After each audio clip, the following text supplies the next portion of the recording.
Hello, everyone. Luis Concepcion here from Strategic Profit Line Trading, coming to you with the plan of the week for week number 10. As always, here's our disclosures. This content is for educational purposes only, not providing any individual advice or investment advice. Past performance does not guarantee future results, and all investments involves risk. Here's our agenda for the week. As always, I will cover the news, provide a quick market overview of the indices, and earnings season has kind of winded down as we are in the last month of the quarter.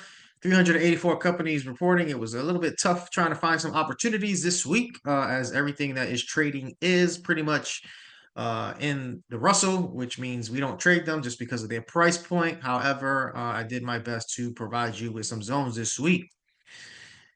Here's our results for week 9. Provided 21 zones, options. It was a little bit rough week, tough week 3 and 2. No entry was 11. In progress, pay attention to Target, Visco, and Costco for this week if you are in those trades.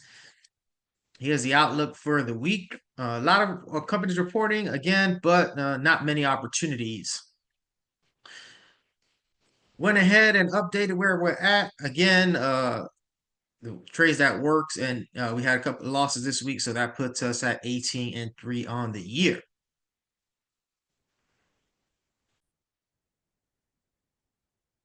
Moving into the news, as you can see on Monday, there is no news. They're probably trying to let us to recover from the drawdown we've been having over the last month. I know there's a lot of people who are in panic. However, I believe that it's very healthy for a 10% drawback. Moving on to Tuesday, as you can see, not much news again. However, at 7 o'clock, 30 minutes after the open, you have your JOLTS jobs opening report. So be mindful, may cause some volatility, and everything starts really on Wednesday. You can see pre-market, we have a couple of CPI reports, so be mindful of that. For those of you trading the Canadian dollar as futures and Forex, pay attention to some reports and statements they got coming out, and they changing the Canadian rate. Then moving on to Thursday, we got PPI pre-market, so that may cause some volatility at the open of the market and unemployment claims. And then Friday, the British pound has something in the wee hours of the night. So for those of you trading the British pound, be mindful of that. And then 30 minutes after the open, we got consumer sentiment and inflation expectations moving forward. So that may be interesting on Friday.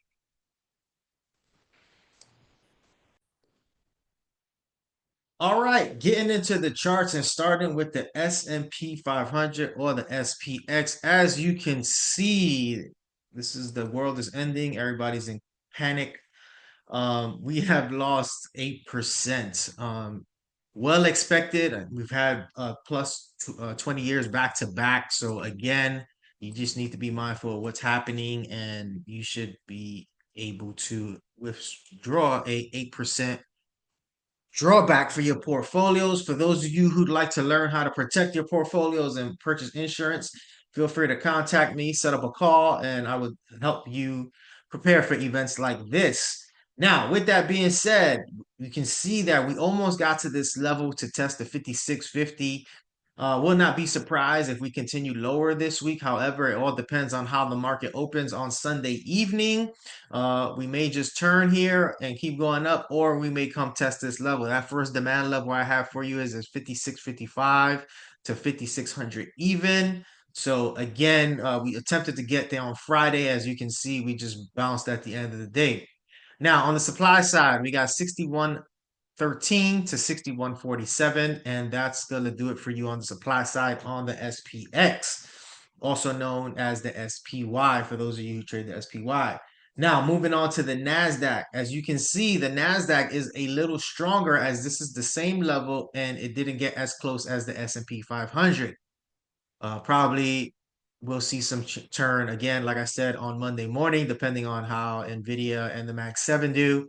That level for you is going to be 19,539 to 19,296. However, if we continue to fall this week, do not be surprised if we hit the 19,000 level as we broke 20,000 this week. Now, on the supply side, 21,062 to 21,352. Be mindful of that, and I'm projecting this to be our area of trading in the upcoming weeks unless something significant happens. Moving on to the Dow Jones, you can see this level is holding, and the Dow is a little bit stronger than both the Nasdaq and the S&P 500, as this is the level that is equivalent to the SPY and the NASDAQ. With that being said, this level went all the way to the bottom, so we're not going to utilize that anymore. The first level I have for you on the Dow is 417.45 to 414.21. And on the supply side, 447.27 to 450.94. Now, moving on to the rut. As you can see, the rut is the weakest out of all of them. Pretty much our level has held from November. We've never retraced it. We just keep falling. That level on the demand side for you is going to be 2018.33 to 1956.32. Be mindful that this level has already worked. And on the supply side, you can see we've tried to come here numerous times, never got there. That level is going to be 233.73 to 2370.13. And that's going to do it for the major indices. Now, this is going to be a shorter week, the shortest week I've probably ever given, again, just because of the lack of opportunity. So moving into earnings, the first company I have for you is BNT, ticker symbol BNTX. On the demand side, you got a level here at 89.49 to 84.87, and another level here at 81.42 to 76.44. Two levels on top of each other, so be mindful of that. On the supply side, 137.48 to 158.31. Let me backtrack real quick and just didn't cover that for you. While the S&P is down 8%, the NASDAQ, as you can see, has fallen 11%. All right. All right, moving back. Going on to Oracle. So for Oracle, yeah, earnings this week, I have a level for you here at 143.56 to 135.88, and another level right below it at 125.86 to 121.54. Those are going to be your demand levels. On the supply side, 190.22 to 198.74. Next company I have for you is Dick's. Dick's Sporting Goods. Left the supply level here, made all new time highs at 254.660. Supply level I have for you is 243.66 to 254.84. On the demand side, 170.43 to 165.01, with another level here sitting at 154.89 to 148.71. Next company I have for you is Ferg. On the demand side, I got a level for you at 159.05. Let's call it 159 even to 154.34. And a subsequent level right below it at 142.47 to 137.27 in the event of an overshoot. On the supply side, we got 215 to 223.37. Next is Adobe. So for Adobe on the demand side, we have 385.48 to 318.4. On the supply side, be mindful this is a more riskier trade. 541.72 to 557.78, with a subsequent level right above it at 590.32 to 611.11. Next is Dollar General. Dollar General is bouncing out of this zone. As you can see, we've been holding here pretty much since November, have not been able to break this level. A lot of room to the upside here, depending on how they report. This level is going to be at 80. Let's just call it 80 even.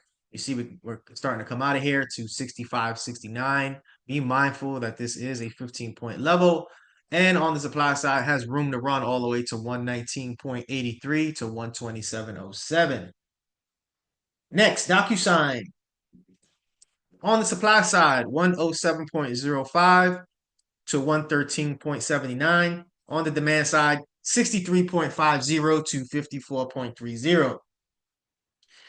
Next is Alta. So, we're going to call this level done. I just saw this. 287.56 to 256.28 on the demand side. You can see that this level previously worked, but has worked multiple times. So we're going to shift, and we're going to go to 515.48 to 531.51. So pretty much in the middle, something here. A lot of room to run on both sides. So be mindful of that, as Alta has earnings this week as well.